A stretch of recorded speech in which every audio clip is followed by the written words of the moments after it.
আজকে মানে প্রথমবারের মতো আমাদের সিলেটের সাংগঠনিক সফরে এসেছে।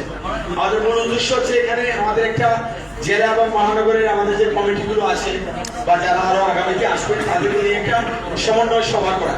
কিন্তু এর ভেতরে আমরা চেয়েছিলাম যে এই সুযোগটা নিতে যাতে আপনাদের সাথে আমাদের কিছু কথোপকথন হয়। আপনাদের যদি কোনো প্রশ্ন থেকে থাকে আপনারা সেটা আপনাদের নাম বলে আপনারা প্রশ্নটা করবেন, সাজিদ সালাম উত্তর দেওয়ার চেষ্টা করবেন। আমার অনুরোধ থাকবে যে আপনারা যেন লোকাল প্রশ্ন করেন, সিলেট নিয়ে আমাদের কি প্ল্যান আছে বা কি নেই। তো আপনারা সবাই আমাকে হয়তো মোটামুটি চেনেন, আমি সিলেটের ছেলে, এখানে আমি স্কুলে গিয়েছি, কলেজে গিয়েছি, যদি আমি কেন্দ্রতে বেশি সময় স্পেন্ড করি। আমি প্রতিষ্ঠানের যুগ্ম আহ্বায়ক জাতীয় নাগরিক পার্টির। আমার সাথে আরো আছেন আমাদের অঞ্চল তত্ত্বাবধায়ক প্রীতম দাস, আমাদের শ্রীমঙ্গলের দলীয় কেন্দ্রীয়ভাবে অনেক সময় দেন। আমাদের খায়রুল ভাই আছেন, আমাদের মহানগরের প্রধান সমন্বয়কারী। আমাদের এরপরে আছেন আমাদের কামরুল আরিফ, ইঞ্জিনিয়ার কামরুল আরিফ আছেন, ফয়সাল আছেন, আবু সাইদও ছিল এখানে, আমাদের মোটামুটি সবাই এখানে আছেন। তো আমি শুধু ছোট্ট এক মিনিট বলে করে আপনাদের প্রশ্নে চলে যাবো, সাজিদ সালাম তখন আপনাদের উত্তর দেবেন। এই শুধু গত এক বছর না, আমার কাছে মনে হয় আমাদের যে সিলেটের উন্নয়ন নিয়ে কোনো আলোচনা নেই, কোনো কনভারসেশন অলমোস্ট নতুন প্রজন্মের কাছে নেই। এটা হচ্ছে দুইটা কারণে। প্রথম কারণটা হচ্ছে যে আমরা জানি যে আমাদের নতুন প্রজন্মের অনেকেই বিদেশে চলে যায়। বিদেশে চলে যাওয়ার কারণে আমাদের যে জেনারেশন আফটার জেনারেশন আমাদের যে সিলেট নিয়ে ভাবনা সেখানে আমাদের সংখ্যাটা খুব কম। দ্বিতীয় যে কারণ সেটা হচ্ছে ফেসিবাদ আমলে আমরা জানি যে শুধু লুটপাটের রাজনীতি করা হয়েছে। রাষ্ট্রীয়ভাবে অনেকগুলো প্রজেক্ট নিয়ে আসা হয়েছে, কিন্তু ওই প্রজেক্টের এখনো কোনো আলোর মুখ দেখিনি। আপনারা জানেন 6 লেন হওয়ার কথা, 6 লেন কি শুরু হয়েছে? 6 লেন শুরু হয় নাই, কোনো মিস্টেরিয়াস কারণে আটকায় আছে। আমাদের আন্তর্জাতিক এয়ারপোর্ট আন্তর্জাতিক নামে শুধুমাত্র আন্তর্জাতিক হয়েছে, কিন্তু আলটিমেটলি ওই এয়ারপোর্টকে যে ধরনের ইনভেস্টমেন্ট দেওয়ার কথা সেই ইনভেস্টমেন্ট দেওয়া হয়নি। আমাদেরকে রেল লাইন দেওয়ার কথা ছিল, আমাদের কিন্তু রেল লাইন এখনো পর্যন্ত হয় নাই। রেল লাইনটা পরে সহায় দেশের অন্যত্র নিয়ে যাওয়া হবে। আমরা সিলেট আমাদেরকে অনেক জিনিস বলা হয় কেন্দ্রীয়ভাবে জাতীয়ভাবে যে সরকারি আসে না কেন। একটা জিনিস আমি প্রমিস করতে চাই হক হিসেবে যে সিলেটের উন্নয়নে আমরা একটা পলিটিক্যাল স্ট্যান্স থাকবে, যেটা আমরা জানি আমাদের যে সাবেক মেয়র আরিফুল হক, আরো অনেক লোক আছে, সাইফুর রহমান সাহেব করেছেন। ওইখানে ওনারা রাজনীতির বা দলীয় কোনো পরিচয় বা দলীয় কোনো বাধা আপনারা দেখেন নাই, সবসময় সিলেটের কথা চিন্তা করেছেন। সেই অ্যাপ্রোচটা আমরা নিব এবং সেই লক্ষ্যেই আমরা যে এনসিপি গঠন করেছি, আমরা আমাদের যে জেলা এবং আমাদের যে 13টা উপজেলা কমিটি হবে, আমাদের মহানগরের যে আহ্বায়ক কমিটি হবে, পরে পূর্ণাঙ্গ কমিটি হবে, আমাদের অন্যতম একটা উদ্দেশ্য থাকবে শুধু জাতীয় রাজনীতি না, যে সিলেটের উন্নয়ন কিভাবে করব। এবং সিলেটে যারা ডিপলিটিসাইজ হয়েছে, যারা সিলেটের উন্নয়নে বা সিলেটের রাজনীতিতে যারা ওইভাবে আর জড়িত হতে পারেন নাই, এনসিপি সেই ধরনের প্ল্যাটফর্ম হবে ইনশাআল্লাহ। তো আমি আর লম্বা করবো না, আপনাদের যদি কারো প্রশ্ন থেকে থাকে আপনারা শুধু আপনার নাম, আপনার প্রতিষ্ঠানের নাম বললে সেই প্রশ্ন উত্তর আমরা দেওয়ার চেষ্টা করবো। Thank you. মাইক্রোফোন আছে, আমি শুনতে পাচ্ছি। আমি এই চারি সাংবাদিক আমার সাকিব সালামের কাছে প্রশ্নটা হচ্ছে, আপনারা সংস্কারের কথা বলতেছি, গত 5 আগস্টের কি সংস্কার হলো জানাবেন? শিমুল যে নির্বাচনের জন্য গত 17 বছর দেশের মানুষ নাজাত খুনে শিকার হয়েছে, বাইরে কোন আছে হেলাইন দিয়ে বল নাকি তাই তো সামনে ইচ্ছুন বেশি যদি বাম সাইডে খেলাফান যে বল তান দেখুন একটু হেলাইন দিয়ে বলতো না এই লাইন ভাই আফটার টু সিলেটে ঠিক আছে। আসলে আপনাদের অবস্থানটা কি? আপনাদের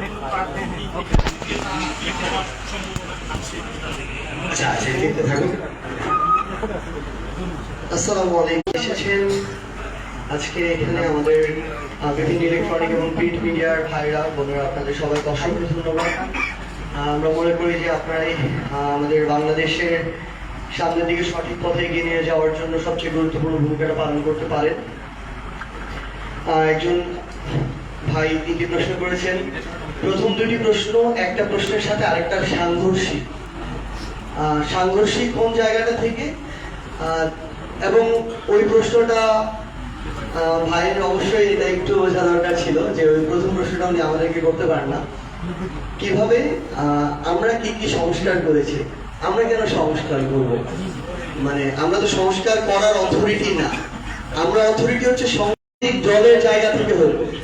আপনারা আপনাদের জায়গা থেকে এটুকু বলতে পারবেন যেটা উনি ওনার দ্বিতীয় প্রশ্নে বলছেন যে অভ্যুত্থান পরবর্তী সময় আজকে পর্যন্ত সরকারের দায়িত্বে বসানো হয়েছে।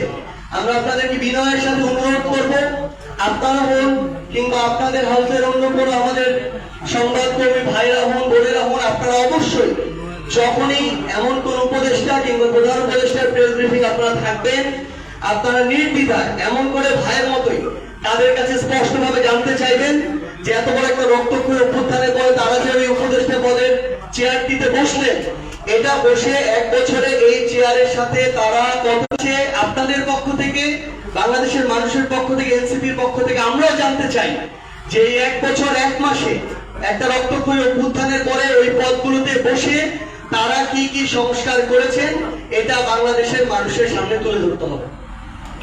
দ্বিতীয়ত ভাই যে কথাটি বলেছেন, আমার মনে হয় যে আমি জানি না আমাদের প্রতি ভাইয়ের কোনো রাগ ক্ষোভ আছে কিনা, আমরা বারবার বলে এসেছি আমরা নির্বাচন চাই এবং এই নির্বাচনটা যদি ডিসেম্বরে হয় আমাদের সমস্যা নেই, কিন্তু হয়তো প্রত্যেকটা মামলার দৃশ্যমান বিচার এই অল্প সময় হবে না, কিন্তু আমরা অন্তত যে প্রধান যে কালপ্রিট গুলো ছিল, খুনের গণহত্যার যারা নির্দেশদাতা ছিল, ওই রকম যদি খুনি হাসিনা, কামালের মতো যারা স্বরাষ্ট্রমন্ত্রী ছিল, ওই আরাফাতের মতো যারা আইসিটি এরকম বিভিন্ন জায়গাগুলোতে ছিল, পরকের মতো যারা ছিল, এইরকম অন্তত 10-15-20 জনের আমরা যদি বিচারিক রায় এবং সেটা কার্যকর দেখতে পারি, তাও আমরা আস্থা রাখতে পারবো যে আগামীতে এই বিচারিক প্রক্রিয়াটা এগিয়ে যাবে।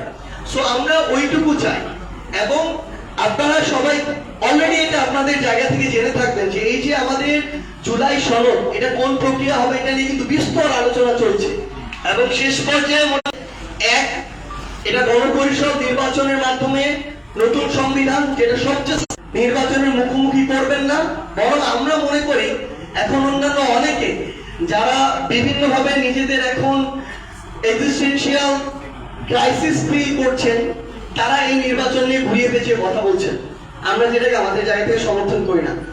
এবং সর্বশেষ ভাই আরেকটি কথা বলেছেন সিলেট নিয়ে, শুধু সিলেট নয়, আমাদের পুরো বাংলাদেশের যে জেলাগুলো রয়েছে, 300 আসন রয়েছে, আমাদের সেই কাজগুলোই চলছে। কিন্তু আমরা এনসিপি নতুন রাজনৈতিক দল, আমরা এখনো আমাদের রাজনৈতিক দল প্রতিষ্ঠার 1 বছর হয়নি।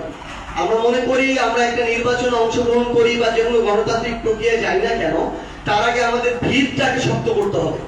সেই ভিতটা হচ্ছে আমাদের সাংগঠনিক কাঠামো। এই সাংগঠনিক কাঠামোর লক্ষ্যেই আমরা আমাদের যারা সমন্বয় কমিটিতে জেলা উপজেলা পর্যায়ে রয়েছেন তাদের সাথে কথা বলতেই আমরা বাংলাদেশের প্রত্যেকটি জেলার উদ্দেশ্যে বের হয়েছি। আমরা সিলেট বিভাগ আজকে এবং কালকের মধ্য দিয়ে শেষ করছি। এরপরে আমরা অক্টোবর মাসের মধ্যে বাংলাদেশের প্রত্যেকটি জেলা এবং উপজেলায় আমাদের আহ্বায়ক কমিটি করব, এটা আমাদের লক্ষ্য। এবং নভেম্বর মাসের মধ্যে বাংলাদেশের প্রত্যেকটি ইউনিয়ন এবং ওয়ার্ডে আমরা আমাদের আহ্বায়ক কমিটি করতে চাই। আমরা মনে করি আমাদের সাংগঠনিক কাঠামো যদি শক্তিশালী হয়, তাহলে আমরা সিলেট বিভাগের প্রত্যেকটি আসনে জনগণের প্রত্যাশা অনুযায়ী যে প্রার্থী, সেই প্রার্থীকে আমরা মনোনয়ন দিতে পারবো এবং বাংলাদেশের প্রত্যেকটি আসনে আমরা যোগ্য, সৎ এবং জনগণের প্রতিনিধিত্বকারী যে প্রার্থীরা রয়েছেন, আমরা তাদেরকে জনগণের প্রার্থী হিসেবে আগামী সংসদ নির্বাচনে আমরা আমাদের জায়গা থেকে মনোনয়ন দিতে চাই। আচ্ছা, প্রথম প্রশ্ন হচ্ছে যে আমার শিমল, আমি জাতীয় নাগরিক পার্টি এবং গণ অধিকার পরিষদ একীভূত হওয়ার কিছু সম্ভাবনা যাচ্ছে। প্রশ্ন হচ্ছে যে আপনারা কেন আসলে গণ অধিকার পরিষদের সাথে একীভূত হতে চাচ্ছেন। 2 নম্বর প্রশ্ন হচ্ছে আপনাদের দলে একজন প্রসঙ্গী হিসেবে জাতীয় এবং আমরা দেখেছি বেশ কিছু অপ্রীতিকর ঘটনা আসলে টার্মিনালে হয়েছে। এটাতে দায়টা আপনারা কি বর্তমান সরকারকে দিবেন কিনা? অসংখ্য ধন্যবাদ ভাই। গণ অধিকার পরিষদের সাথে যে আপনারা একীভূত হওয়ার যে কথাগুলো শুনছেন, আমরা এটা একাধিকবার মিডিয়াতে বলেছি যে গণ অধিকার পরিষদ সহ আমাদের যারা আমরা একই মতাদর্শ ধারণ করি এবং যাদের আমাদের চিন্তা ভাবনা বাংলাদেশ স্বাভাবিকভাবেই যারা আমরা তরুণ প্রজন্মের প্রতিনিধিত্ব করি, এবং চিন্তা ভাবনাগুলো ধারণ করে এই